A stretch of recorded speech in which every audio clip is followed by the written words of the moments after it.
Ma tawaqqafa matlabun anta talibuhu bi rabbika wala tayassara matlabun anta talibuhu bi nafsika. Tidak akan terhenti suatu permintaan yang semata-mata engkau sandarkan kepada karunia kekuasaan Tuhanmu, dan tidak mudah tercapai permintaan yang engkau sandarkan kepada kekuatan dan daya upaya serta kepandaian dari dirimu sendiri. Apa yang kau minta tak akan terhalang jika kau memintanya kepada Tuhanmu. Namun apa yang kau minta tak akan datang selama kau mengandalkan dirimu sendiri. Permintaan yang dimaksud pada hikmah ini bersifat umum, meliputi semua permintaan, baik yang berkaitan dengan dunia maupun yang berkaitan dengan akhirat. Apa yang kau minta dan diinginkan tidak akan terhalang selama dalam mencarinya kau tetap memperhatikan Tuhanmu, menghadirkannya dalam hatimu dan bersandar kepadanya agar memudahkan permintaan dan urusanmu. Namun permintaan itu sulit kau raih bila kau lalai darinya dan bersandar kepada orang-orang sekitarmu atau pada kekuatanmu sendiri. Barang siapa yang menyerahkan segala kebutuhannya kepada Allah, berlindung bertawakal kepadanya, Allah akan mencukupi kebutuhannya, mendekatkan yang jauh darinya dan memudahkan yang sulit baginya. Barang siapa yang mengandalkan ilmu dan akalnya serta bersandar kepada kekuatannya dan kemampuannya, Allah akan mempersulitnya dan membuatnya gagal. Apa yang diinginkan dan dibutuhkannya itu tidak akan mudah didapatkan dan sulit diwujudkan. Ini menunjukkan kepada salik atau murid agar menyadari dirinya bahwa dirinya adalah makhluk yang dhaif, makhluk yang lemah dan tak berdaya tanpa rahmat dari Tuhannya. Dengan merasa lemah itulah akhirnya dirinya butuh perlindungan yang maha kuat dan maha perkasa, yaitu Allah Subhanahu wa Ta'ala, Tuhan pencipta alam semesta, yang tak ada satupun bisa menghalangi apa saja yang dikehendaki pasti akan terjadi. Dengan menyadari seperti ini, maka sifat takabur, sifat sombong takkan bisa tumbuh subur dalam hatinya. Apa yang dia bisa tak seberapa, karena kemampuan, keilmuan yang dimiliki bagaikan setetes air di lautan bila dibandingkan dengan ilmunya Tuhan. Sehingga kita merasa tidak pantas mendapat sanjungan atau pujian, karena segala puja-puji itu hanya pantas diberikan kepada Tuhan semesta alam.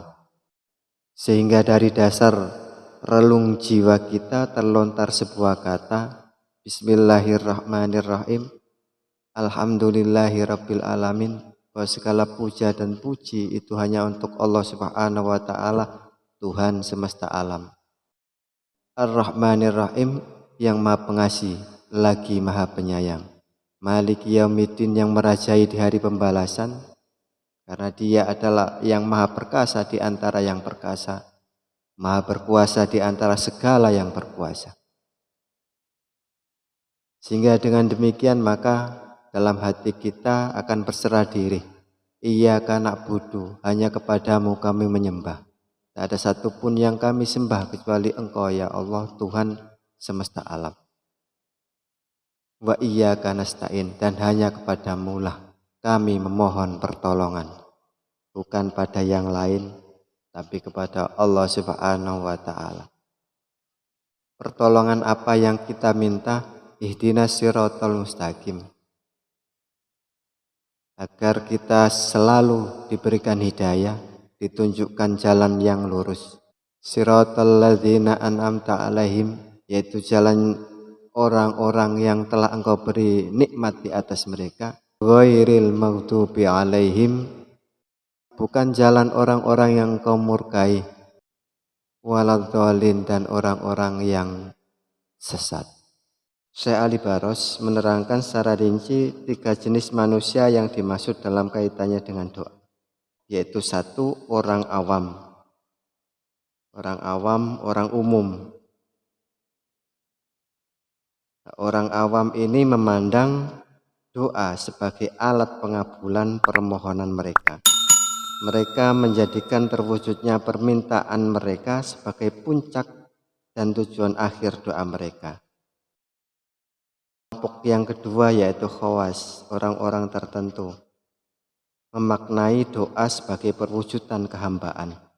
Mereka mengartikan doa sebagai ibadah belaka, bahkan murni ibadah semata. Kelompok ini mendapat rahmat Allah karena Allah mendorong mereka melalui doa untuk beribadah sebagai puncak keinginan dan kesenangan mereka.